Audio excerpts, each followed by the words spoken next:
Friends, ಎಲ್ಲರಿಗೂ ನಮಸ್ಕಾರ. ನಾನು Radha. Welcome back to my Radha ರಿಷ್ ಕನ್ನಡ ಚಾನಲ್. ಎಲ್ಲರೂ ಹೇಗಿದ್ದೀರಾ? ಐ ಹೋಪ್ ನಾನು ಕೂಡ ತುಂಬ ಚೆನ್ನಾಗಿದ್ದೀನಿ ಅಂತ ಹೇಳ್ತಾ ಬನ್ನಿ ಇವತ್ತಿನ ವಿಡಿಯೋನ ಶುರು ಮಾಡೋಣ. ಇವತ್ತು ಸಂಡೇ, ಸೊ ಮಕ್ಕಳು ಕೂಡ ಮನೇಲೇ ಇದ್ದರು. ಇವತ್ತೇನಾದರೂ ಸ್ವಲ್ಪ ಸ್ಪೆಷಲಾಗಿ ಚಿಕನ್ ಮಾಡೋಣ ಅಂತೇಳಿ ನಾನು ಇಲ್ಲಿ ಮೊಟ್ಟೆ ಕೋಳಿನ ತರಿಸ್ಕೊಂಡಿದ್ದೀನಿ. ಹಾಗೆ ಸ್ವಲ್ಪ ಕಬಾಬ್ ಮಾಡ್ಕೊಡೋಣ ಮಕ್ಕಳಿಗೆ ಅಂತ ಕಬಾಬ್ನು ಕೂಡ ನಾನು ರೆಡಿ ಮಾಡ್ಕೊಳ್ಳೋಕ್ಕೆ ಅಂತ ಎಲ್ಲ ಪ್ರಿಪೇರ್ ಮಾಡ್ಕೊತಾ ಇದ್ದೀನಿ. ನಾನು ಇದಕ್ಕೆ 4ರಿಂದ 5 ಹಸಿಮೆಣಸಿನ್ಕಾಯಿ, 1 ಇಂಚು ಶುಂಠಿ, 2 ಈರುಳ್ಳಿ, 1 ಟೊಮೊಟೊ, 1 ಗೆಡ್ಡೆ ಬೆಳ್ಳುಳ್ಳಿ, ಹಾಗೆ ಸ್ವಲ್ಪ ಕೊತ್ತಂಬರಿ ಸೊಪ್ಪನ್ನು ಕೂಡ ನಾನು ಹಾಕ್ಕೊಳ್ತಾ ಇದ್ದೀನಿ. ನಿಮಗೆ ಬೇಕು ಅಂದರೆ ನೀವು ಪುದೀನ ಸೊಪ್ಪನ್ನ ಸೇರಿಸ್ಕೋಬೋದು. ಸೊ ನಾನಿಲ್ಲಿ ಬಳಸ್ತಾ ಇಲ್ಲ. ಹಾಗೆ ಗ್ಯಾಸ್ ಆನ್ ಮಾಡಿಕೊಂಡು ಒಂದು ಪಾತ್ರೆ ಇಟ್ಟು 2 ಸ್ಪೂನ್ ಆಗೋಷ್ಟು ಎಣ್ಣೆ, ಹಾಗೆ ಅದಕ್ಕೆ 1 ಇಂಚ್ ಆಗುವಷ್ಟು ಚಕ್ಕೆ, ಒಂದು 5ರಿಂದ 6 ಲವಂಗ, ಸ್ವಲ್ಪ ಕಾಳು ಮೆಣಸು, 1 ಸ್ಪೂನಷ್ಟು ಗಸಗಸೆ ಹಾಕ್ಕೊಂಡು ಫ್ರೈ ಮಾಡ್ಕೋಬೇಕು. ಲೋ ಫ್ಲೇಮಲ್ಲಿ ಇಟ್ಕೊಂಡು, ಇಲ್ಲ ಅಂದರೆ ಬೇಗ ಸೀದೋಗ್ಬಿಡುತ್ತೆ, ಅದಕ್ಕೋಸ್ಕರ. ಹಾಗೆ ಅದಕ್ಕೆ ಹಚ್ಚಿಟ್ಕೊಂಡಿರುವಂತಹ ನಾನೇನು 2 ಈರುಳ್ಳಿ ಹಚ್ಚಿಟ್ಕೊಂಡಿದ್ದೋ ಅದರಲ್ಲಿ 1 ಈರುಳ್ಳಿನ ನಾನಿಲ್ಲಿ ಒಗ್ಗರಣೆಗೆ ಸೇರಿಸ್ಕೊತಾ ಇದ್ದೀನಿ. ಹಾಗೆ 1 ಟೊಮೊಟೊ ಕೂಡ ನಾನು ಇದನ್ನೇ ಹಾಕಿ ಲೋ ಫ್ಲೇಮಲ್ಲಿ ಇಟ್ಕೊಂಡು ಫ್ರೈ ಮಾಡ್ಕೊತಾ ಇದ್ದೀನಿ. ಹಾಗೆ ತುರಿದಿಟ್ಕೊಂಡಿರುವಂತಹ 1 ಕಪ್ ಕಾಯಿ ತುರಿನೂ ಕೂಡ ಸೇರಿಸಿ ಅರ್ಧ ಸ್ಪೂನ್ ಆಗೋಷ್ಟು ಅರಿಶಿಣದ ಪುಡಿನ ಹಾಕಿ ಚೆನ್ನಾಗಿ ಮಿಕ್ಸ್ ಕೊಟ್ಟು 1-2 ಸೆಕೆಂಡಷ್ಟು ಮಿಕ್ಸ್ ಮಾಡ್ಕೊಂಡಿದ್ದೀನಿ ಅಷ್ಟೇ ನಾನು. ಕೊನೆಯದಾಗಿ ಇದಕ್ಕೆ ನಾನು ಸ್ವಲ್ಪ ಏನು ಹಚ್ಚಿಟ್ಕೊಂಡಿದ್ದೋ ಸಣ್ಣದಾಗೆ ಕೊತ್ತಂಬರಿ ಸೊಪ್ಪನ್ನು ಕೂಡ ನಾನಿಲ್ಲಿ ಸೇರಿಸ್ಕೊಂಡಿದ್ದೀನಿ. ಆಗಲೇ ಹೇಳ್ದಂಗೆ ನೀವು ಪುದೀನ ಹಾಕೋದ್ರಿಂದ ತುಂಬ ಸಾಂಬಾರು ರುಚಿಯಾಗಿ ಕೂಡ ಬರುತ್ತೆ. ನೀವು ಬೇಕು ಅಂದರೆ ಪುದೀನ ಸೊಪ್ಪನ್ನು ಕೂಡ ಬಳಸ್ಕೊಂಡು ಮಾಡ್ಬೋದು. ಪುದೀನ ಸೊಪ್ಪು ಹಾಕೋದ್ರಿಂದ ಸಾಂಬಾರು ಕೂಡ ತುಂಬ ಟೇಸ್ಟಾಗಿ ಬರುತ್ತೆ. ಮತ್ತು ನಾನು ಇದನ್ನು ತಣ್ಣಗಾಗಲಿಕ್ಕೆ ಅಂತ ಒಂದು ತಟ್ಟೆಯಲ್ಲಿ ಹರಡಿ ತಣ್ಣಗಾಗಲಿಕ್ಕೆ ಅಂತ ಬಿಡ್ತಾಯಿದ್ದೀನಿ. ಈ ರೀತಿ ಮಸಾಲೆ ಪದಾರ್ಥಗಳನ್ನೆಲ್ಲ ಹುರ್ಕೊಂಡು ಮಾಡೋದ್ರಿಂದ ಸಾಂಬಾರು ಘಮ ಅಂತೂ ಚೆನ್ನಾಗಿ ಬರುತ್ತೆ. ಮತ್ತು ನಾನಿಲ್ಲಿ ಸ್ಟವ್ ಆನ್ ಮಾಡಿಕೊಂಡು ಒಂದು ಕುಕ್ಕರ್ನ ಇಟ್ಕೊಂಡಿದ್ದೀನಿ ಚಿಕನ್ ಹುರಿಯೋಣ ಅಂತ ಹೇಳಿ. ಹಾಗೆ ಇದಕ್ಕೆ ಒಂದು 3 ಸ್ಪೂನ್ ಆಗೋಷ್ಟು ಎಣ್ಣೆ ಹಾಕ್ಕೊಂಡಿದ್ದೀನಿ. ಇದಕ್ಕೆ ನಾನು ಏನು ಹಚ್ಚಿಟ್ಕೊಂಡಿದ್ನೋ ಆಗಲೇ ಆ ಈರುಳ್ಳಿನ ನಾನು ಹಾಕ್ಕೊತಾ ಇದ್ದೀನಿ. 1 ಗೆಡ್ಡೆ ಬೆಳ್ಳುಳ್ಳಿಯಷ್ಟು ಕೂಡ ನಾನಿಲ್ಲಿ ಜಜ್ಜಿ ಒಳಗಡೆ ಸೇರಿಸ್ಕೊಂಡಿದ್ದೀನಿ. ಈರುಳ್ಳಿ ಬೆಳ್ಳುಳ್ಳಿ ಹಾಕ್ಕೊಂಡ ನಂತರ ನಾನಿಲ್ಲಿ ತೊಳೆದಿಟ್ಕೊಂಡು ನೀರೆಲ್ಲ ಸೋರಿತ್ತು ಚೆನ್ನಾಗಿ ಚಿಕನ್ನು, ಅದು ಕೂಡ ನಾನಿಲ್ಲಿ ಹಾಕ್ಕೊತಾ ಇದ್ದೀನಿ. ಚಿಕನ್ನ ನಾವು ಮುಂಚೆನೇ ಚೆನ್ನಾಗಿ ತೊಳೆದು ಇಟ್ಕೊಂಡ್ಬಿಟ್ರೆ ಅದು ನೀರೆಲ್ಲ ಸೋರಾದಮೇಲೆ ನಾವು ಹಾಕ್ಕೊಳ್ಳೋದ್ರಿಂದ ಬೇಗ ಡ್ರೈ ಆಗಿ ಬೇಗ ಬೆಂದ್ಕೊಳ್ಳುತ್ತೆ. ಇಲ್ಲ ಅಂದರೆ ಸಾಂಬಾರಲ್ಲಿ ಬೇಗ ನೀರು ಬಿಟ್ಕೊಂಡಂಗೆ ಆಗುತ್ತೆ, ಟೇಸ್ಟ್ ಸಿಗಲ್ಲ. ಹಾಗೆ ಕೈ ಎಳ್ತಲೇ ಕೂಡ ನಾನು ರುಚಿಗೆ ತಕ್ಕಷ್ಟು ಉಪ್ಪನ್ನು ಸೇರಿಸಿ ಒಂದು ಅರ್ಧ ಸ್ಪೂನಷ್ಟು ಅರಿಶಿಣದ ಪುಡಿನ ನಾನು ಬಳಸಿದ್ದೀನಿ.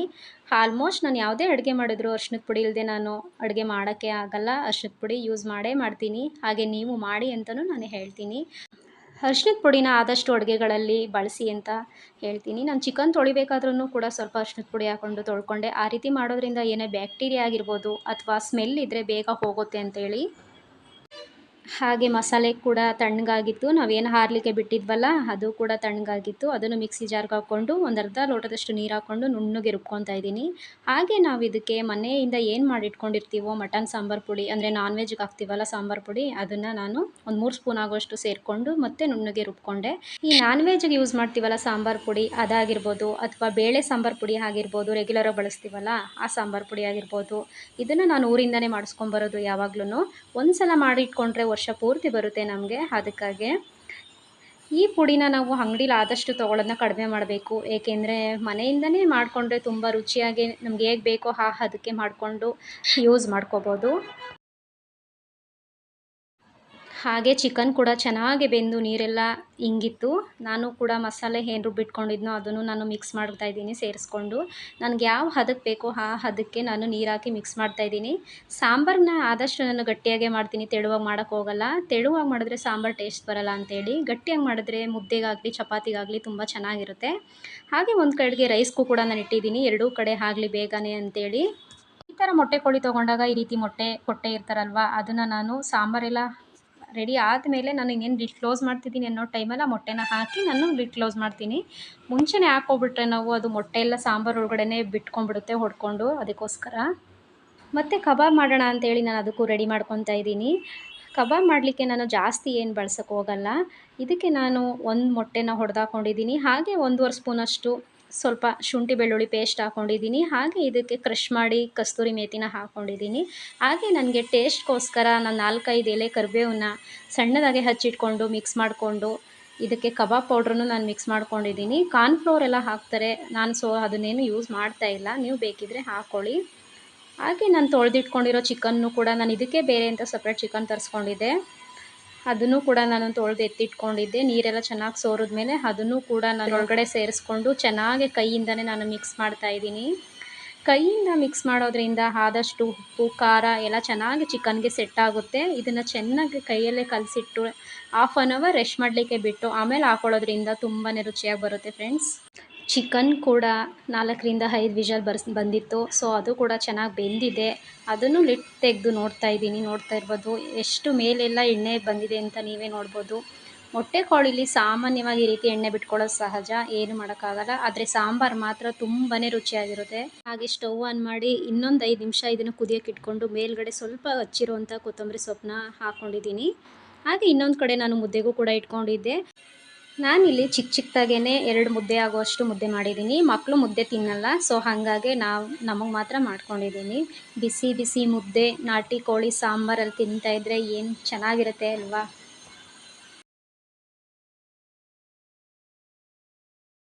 ಮುದ್ದೆನ ಈ ರೀತಿ ಹಾಟ್ ಬಾಕ್ಸ್ಗೆ ಹಾಕಿ ಇಟ್ಬಿಟ್ರೆ ಬಿಸಿಯಾಗೇ ಇರುತ್ತೆ, ಆಗ ನಾವು ತಿನ್ನಲಿಕ್ಕೆ ಚೆನ್ನಾಗಿರುತ್ತೆ. ತಣ್ಣಗಾದ್ಮೇಲೆ ಮುದ್ದೆ ಅಷ್ಟಾಗಿ ರುಚಿ ಇರಲ್ಲ, ಅದಕ್ಕೋಸ್ಕರ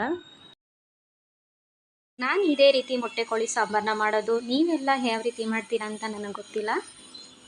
ಬೇರೆ ಓಡ್ತಾ ಇತ್ತು, ಮಕ್ಕಳು ಹಶ್ವು ಅಂತ ಅಡುಗೆ ಮನೆಗೂ ಈಚೆಗೂ ಬಂದು ಹೋಗ್ತಾಯಿದ್ರು ಕೇಳಿಕೊಂಡು. ನಾನು ಬೇಗನೆ ಅಡುಗೆ ಮಾಡ್ತಾಯಿದ್ದೆ. ಹಾಗೆ ರೈಸು ಕೂಡ ಆಯಿತು, ಸಾಂಬಾರು ಮುಗೀತು, ಮುದ್ದೆ ಕೂಡ ಮಾಡಿದ್ದಾಯಿತು. ಕೊನೆಯದಾಗಿ ಕಬಾಬ್ ಹಾಕೋಣ, ಕಬಾಬ್ ಬಿಸಿಯಾಗಿ ಅಲ್ಲೇ ತಿನ್ನೋಣ ಅಂತೇಳಿ ಮಾಡ್ತಾಯಿದ್ದೀನಿ. ಎಣ್ಣೆ ಕೂಡ ಚೆನ್ನಾಗಿ ಕಾಯ್ದಿತ್ತು. ಅದಕ್ಕೆ ನಾನು ಏನು ಕಲಸಿಟ್ಕೊಂಡಿದ್ನೋ ಅದೆಲ್ಲ ಚೆನ್ನಾಗಿ ಸೆಟ್ಟಾಗಿತ್ತು ಕಬಾಬ್ದು. ಅದನ್ನು ಕೂಡ ನಾನು ಕಬಾಬ್ನ ಹಾಕ್ಕೊತಾ ಇದ್ದೀನಿ. ಕಬಾಬ್ ಹಾಕುವಾಗ ಆದಷ್ಟು ದೂರದಿಂದ ಹಾಕ್ಕೊಂಡ್ರೇ ಒಳ್ಳೆಯದು. ಏಕೆಂದರೆ ಆ ಪೀಸ್ ಎಲ್ಲ ಹಾಕ್ಕೊಂಡಾಗ ಎಣ್ಣೆಯಲ್ಲಿ ಸಿಡಿಯುತ್ತೆ ಮುಖಕ್ಕೆ ಬಂದು. ಅದಕ್ಕಾಗಿ ದೂರ ನಿಂತ್ಕೊಂಡು ಹಾಕ್ಕೊಂಡ್ರೇ ಸೇಫ್ಟಿ ಅಂತ ಹೇಳ್ತೀನಿ. ಹಾಗೆ ಕಬಾಬ್ ಕೂಡ ಡ್ರೈ ಆಗ್ತಾಯಿದೆ ಚೆನ್ನಾಗೆ. ಅದನ್ನು ಕೂಡ ಒಂದು ಪ್ಲೇಟ್ಗೆ ನಾನು ಸರ್ವ್ ಮಾಡ್ತಾಯಿದ್ದೀನಿ. ನಾನು ಇಲ್ಲೊಂದು 2 ಒಬ್ಬೆ ಆಗುವಷ್ಟು ನಾನು ಕಬಾಬ್ನ ಹಾಕ್ಕೊಂಡೆ. ಮಕ್ಳಿಗೂ ಕೂಡ ಕಬಾಬ್ ಅಂದರೆ ತುಂಬಾ ಇಷ್ಟಪಟ್ಟು ತಿಂತಾರೆ. ಸೊ ಅವ್ರಿಗೂ ಕೂಡ ಕೊಡ್ತಾಯಿದ್ದೀನಿ, ತಿಂತಾಯಿದ್ದಾರೆ ಅವರು. ಅವ್ರಿಗೆ ಈ ರೀತಿ ಮಾಡಿಕೊಟ್ಬಿಟ್ರೆ ಏನೋ ಒಂಥರ ಖುಷಿ ಇರುತ್ತೆ. ಅವ್ರ ಪಾಡಿಗೆ ಅವರು ಮಾತಾಡಿಕೊಂಡು ತಿಂತಾಯಿದ್ರು. ಹಾಗೆ ಮಧ್ಯ ನನಗೂ ಹೇಳ್ತಾಯಿದ್ರು ಚೆನ್ನಾಗಿದೆ ಇವತ್ತು ಅಂತ. ಈ ರೀತಿ ಮಾಡಿಕೊಡೋದ್ರಿಂದ ಮಕ್ಕಳಿಗೆ ಏನೋ ಒಂಥರ ನಮಗೆ ಸಮಾಧಾನ ಸಿಗುತ್ತೆ. ಅದರಲ್ಲೂ ಮಕ್ಕಳು ಕೇಳಿ ತಿಂಡಿಗಳನ್ನ ಮಾಡ್ತಾಯಿದ್ರೆ ಅವ್ರಿಗೂ ಒಂಥರ ಖುಷಿ ಇರುತ್ತೆ. ನಾನು ಫಸ್ಟೇ ಈ ರೀತಿ ಅವರಿಗೆ ಚಿಕನ್ನ ಕೊಟ್ಬಿಡ್ತೀನಿ. ಏಕೆಂದರೆ ರೈಸ್ ಐಟಮ್ ಫಸ್ಟೇ ತಿನ್ನಿಸಿದ್ರೆ ಈ ರೀತಿ ಚಿಕನ್ನ ಆ ಥರ ಎಲ್ಲ ತಿನ್ನೋಕ್ಕೆ ಹೋಗಲ್ಲ ಅವರು, ಅದಕ್ಕಾಗಿ. ಹಾಗೆ ನಾನು ಕೂಡ ಊಟ ಮಾಡೋದ್ರೊಳಗಡೆ 3 ಗಂಟೆ ಹಾಗೇ ಹೋಗಿತ್ತು. ನಾನಿಲ್ಲಿ ಪ್ಲೇಟಲ್ಲಿ ನಿಮ್ಗೆ ತೋರಿಸ್ತಾ ಇದ್ದೀನಿ ಅಷ್ಟೇ, ನಾನು ಇಷ್ಟೆಲ್ಲ ತಿನ್ನೋಕ್ಕೆ ಹೋಗಲ್ಲ. ನಾನು ಕೂಡ ಊಟ ಎಲ್ಲ ಮುಗಿಸಿದ್ದಾಯಿತು. ಊಟ ಮುಗಿಸಿದ್ಮೇಲೆ ಒಂದು ದೊಡ್ಡ ಟಾಸ್ಕ್ ಅಂದರೆ ಅಡುಗೆ ಮನೆ ಕ್ಲೀನ್ ಮಾಡೋದಲ್ವ. ನಾನು ಕೂಡ ಪಾತ್ರೆ ಎಲ್ಲ ತೊಳೆದು ಶೆಲ್ಫ್ ಮೇಲೆಲ್ಲ ಗ್ಯಾಸ್ ಮೇಲೆಲ್ಲ ಆರಿರುತ್ತಲ್ವ ಅದನ್ನೆಲ್ಲ ಒರೆಸ್ಕೊತಾ ಇದ್ದೆ. ಸ್ವಲ್ಪ ರೆಸ್ಟ್ ಮಾಡೋಣ ಅಂತ ಕೂತ್ಕೊಂಡಿದ್ದೆ. ಅಷ್ಟರಲ್ಲಿ ನಮ್ಮ ಮನೆಗೆ ಎಂಟ್ರಿ ಕೊಟ್ಟ ನನ್ನ ತಮ್ಮ.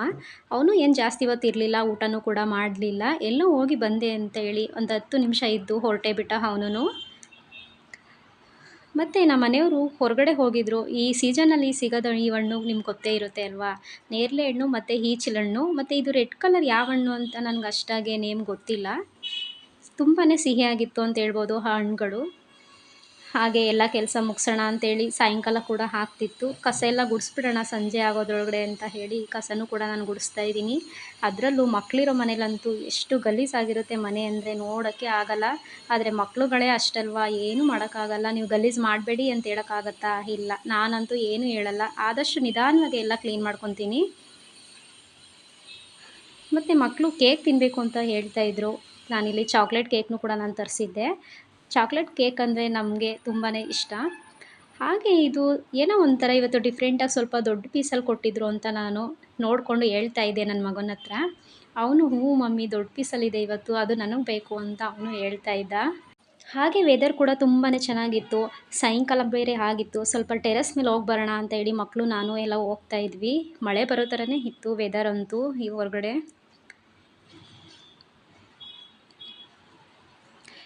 ಸಾಯಂಕಾಲ ಟೈಮ್ ಈ ರೀತಿ ಮೇಲ್ಗಡೆ ಕರ್ಕೋಗೋದ್ರಿಂದ ಅವ್ರಿಗೂ ಸ್ವಲ್ಪ ಮೈಂಡಲ್ಲಿ ಫ್ರೀ ಅನಿಸುತ್ತೆ ಆಟ ಆಡಲಿಕ್ಕೆ. ಯಾವಾಗಲೂ ಸ್ಕೂಲು ಮನೆ ಅಂದರೆ ಅವ್ರಿಗೂ ತುಂಬಾ ಬೋರ್ ಅನಿಸ್ಬಿಡುತ್ತೆ. ಇದಾಗಿತ್ತು ಫ್ರೆಂಡ್ಸ್ ಇವತ್ತಿನ ವಿಡಿಯೋ. ಈ ವಿಡಿಯೋ ಯಾರಿಗಾದರೂ ಇಷ್ಟ ಆದರೆ ಲೈಕ್ ಮಾಡಿ, ಹಾಗೂ ನಿಮ್ಮ ಫ್ಯಾಮಿಲಿ ಫ್ರೆಂಡ್ಸ್ಗೂ ಶೇರ್ ಮಾಡಿ ಅಂತ ಹೇಳ್ತಾ, ಇನ್ನೂ ನನ್ನ ಚಾನಲ್ನ ಯಾರೆಲ್ಲ ಸಬ್ಸ್ಕ್ರೈಬ್ ಮಾಡದೆ ನೋಡ್ತಿದ್ದೀರೋ ಪ್ಲೀಸ್ ಸಬ್ಸ್ಕ್ರೈಬ್ ಮಾಡಿ ಅಂತ ಹೇಳ್ತಾ ಮುಂದಿನ ವಿಡಿಯೋದಲ್ಲಿ ಸಿಗ್ತೀನಿ. ಅಲ್ಲಿವರೆಗೂ ನಮಸ್ಕಾರ ಫ್ರೆಂಡ್ಸ್.